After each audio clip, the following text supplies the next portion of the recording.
Hello guys, it's Monika Vasnik. Happy children's day to everyone. आज children's day है तो मैं चिल्ड्रंस के बारे में बात करना चाहूँगी। हालांकि मैं पेरेंट्स तो नहीं हूँ, बट जितनी भी मैंने लाइफ जी है उस एक्सपीरियंस और मेरी जो थिंकिंग है उस हिसाब से मैं बात करूँगी। अगर मैं कहीं गलत हूँ तो आप मुझे प्लीज़ बताइएगा कमेंट में, क्योंकि मुझे बुरा नहीं लगता अगर कोई मेरी गलतियाँ बताता है। मुझे अच्छा लगता है, मैं उन गलतियों को समझकर अगर वो गलतियाँ मुझ में है तो उनको दूर करती हूँ। मुझे ये बहुत अच्छा लगता है। आज भी बहुत सारे पेरेंट्स ऐसे हैं जो चाहते हैं कि उनके बच्चे बिल्कुल उनके हिसाब से जिए। अगर वो चाहे तो वो जैसा चाहे वैसा, यानी कि वो उनको रोबोट बनाना चाहते। वो चाहे घर के बाहर जाए तो जाए, अगर वो नहीं चाहे तो नहीं जाए, वो चाहे खाए तो खाए, नहीं चाहे तो नहीं खाए। अगर आप अपने बच्चे को इस तरह से पाल रहे हो तो आप किसी बच्चे की परवरिश नहीं कर रहे हो, आप एक रोबोट बना रहे हो।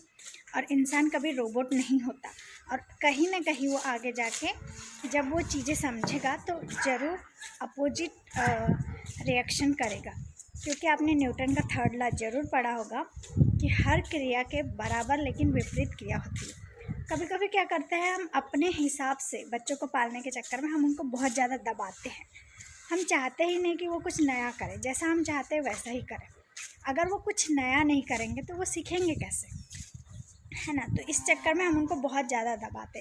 और कोई भी चीज़ अगर आप बहुत ज़्यादा दबाओगे तो वो उतनी ही ज़्यादा अंदर से जोर लगाएगी कि वो उस चीज़ से बाहर निकले। और एक बात, जब बच्चे बड़े हो जाते हैं तब भी आप क्यों उनकी लाइफ के डिसीज़न लेते हो। जब बच्चे अपने डिसीजंस खुद लेना चाहते हैं तो उनको अपने डिसीजन खुद लेने देना चाहिए।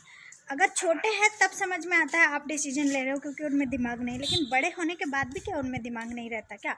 बड़े होने के बाद उनके डिसीजंस उनको लेने देना चाहिए। हाँ, आप सजेस्ट कर सकते हो कि ये डिसीजन गलत है, इसमें ये गड़बड़ है, इसमें ये गड़बड़ है, आप बता सकते हो। लेकिन ऐसा नहीं कि जैसा मैं चाहूँगा वैसा ही होगा, ऐसा कभी नहीं होता। और अगर ऐसा आप चाह रहे हो तो शायद आप उनकी खुशी या उनका अच्छा नहीं देख रहे हो, आप अपना ईगो सेटिस्फाइड कर रहे हो, जो कि मेरे हिसाब से तो बहुत ज़्यादा गलत है। और मैं इसका पूरा पूरा पूरा विरोध करती हूँ।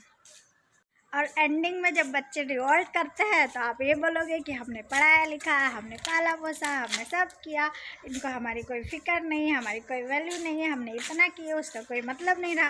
तो क्या इसलिए तुमने किए थे कि जैसा मैं बोलूँ वैसा ही होगा? इसका मतलब आपने किसी को पढ़ाया लिखाया, किसी को डेवलप नहीं किया। आपने बस ये चाहा कि मेरा जो मैं इससे चाहता हूँ कि ये कुछ बने और मेरे को वापस दे या कुछ ऐसा, तो आपने वो चीज़ बना है कि मेरी इज्जत और मेरा ये सब और मेरा ये सब और मेरा नाम। अगर आपने ये सब सोच के किया तो फिर क्या ही किया, और फिर क्या ही मतलब करने का।